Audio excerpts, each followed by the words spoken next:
दुनिया में कई ऐसे स्थान हैं जो प्राचीन सभ्यताओं और उनके रहस्यों से जुड़े हुए हैं। भारत में ऐसा ही एक स्थान है द्वारका, जो भगवान कृष्ण की नगरी के रूप में प्रसिद्ध है। इस स्थान का महत्व धार्मिक ही नहीं बल्कि ऐतिहासिक और सांस्कृतिक भी है।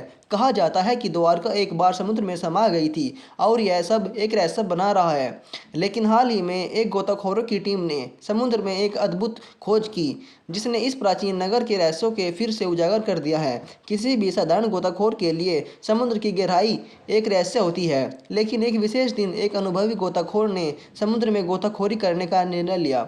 उसका लक्ष्य था उन प्राकृतिक अवशेषों की खोज करना जो कहानियों में सुनने को मिले थे। जैसे ही वह गहरे पानी में उतरा था, उसे अचानक एक भव्य संरचना दिखाई दी। यह एक प्राचीन मंदिर था जो समुद्र के तल में दबा हुआ था। जब गोताखोर ने उस मंदिर की गहराई में प्रवेश किया तो उसने देखा कि वहां भगवान शिव की कई अद्भुत मूर्तियां रखी हुई थी। मूर्तियां इतनी जीवंत थी कि ऐसा लग रहा था कि जैसे वे अभी भी अपने भक्तों का इंतजार कर रही हैं।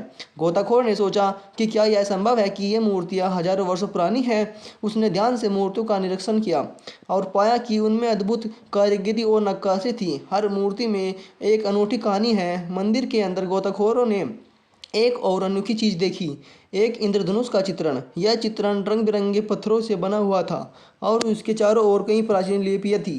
गोताखोरों ने महसूस किया कि यह चित्रण द्वारका के लोगों की समृद्धि और उनकी धार्मिक आस्था को दर्शाता है। क्या यह सच था कि द्वारका कभी समुद्र से बाहर थी और फिर समा गई? ये सब सवाल उसकी सोच में घूमने लगे। इस खोज ने गोताखोर को न केवल आश्चर्यचकित किया बल्कि उसे एक गहरी सोच में भी डाल दिया। क्या यह सब केवल एक मिथक था या इसमें कुछ सच्चाई थी? वैज्ञानिकों और इतिहासकारों ने इस मंदिर के अवशेषों की जांच करने का निर्णय लिया। उन्होंने पाया कि ये मूर्तियां और चित्रण केवल कला का उदाहरण नहीं थे बल्कि द्वारका की प्राचीन संस्कृति की जीवंत गाथाएं थीं। जैसे जैसे खोज आगे बढ़ी, गोताखोर और उसके साथियों ने कई ऐसे सबूत प्राप्त किए जो यह दर्शाते थे कि द्वारिका वास्तव में एक समृद्ध नगर था। उन्होंने पुरातत्व अवशेषों के माध्यम से समझा कि यह नगर एक बार भूमि पर था और समुद्र में समा जाने से पहले की सभ्यता कितनी विकसित थी। धार्मिक ग्रंथों में वर्णित भगवान कृष्ण और भगवान शिव के संबंधों को भी उन्होंने नए दृष्टिकोण से। यह खोज न केवल ग्रंथों के लिए बल्कि पूरे देश के लिए एक महत्वपूर्ण क्षण था। उन्होंने सिद्ध किया कि धार्मिक विश्वास और ऐतिहासिक तथ्यों में यह गैर संबद्ध हो सकता है। द्वारका की यह खोज एक नई रोशनी लेकर आई जिसने धर्म और विज्ञान के बीच की दूरी को कम किया।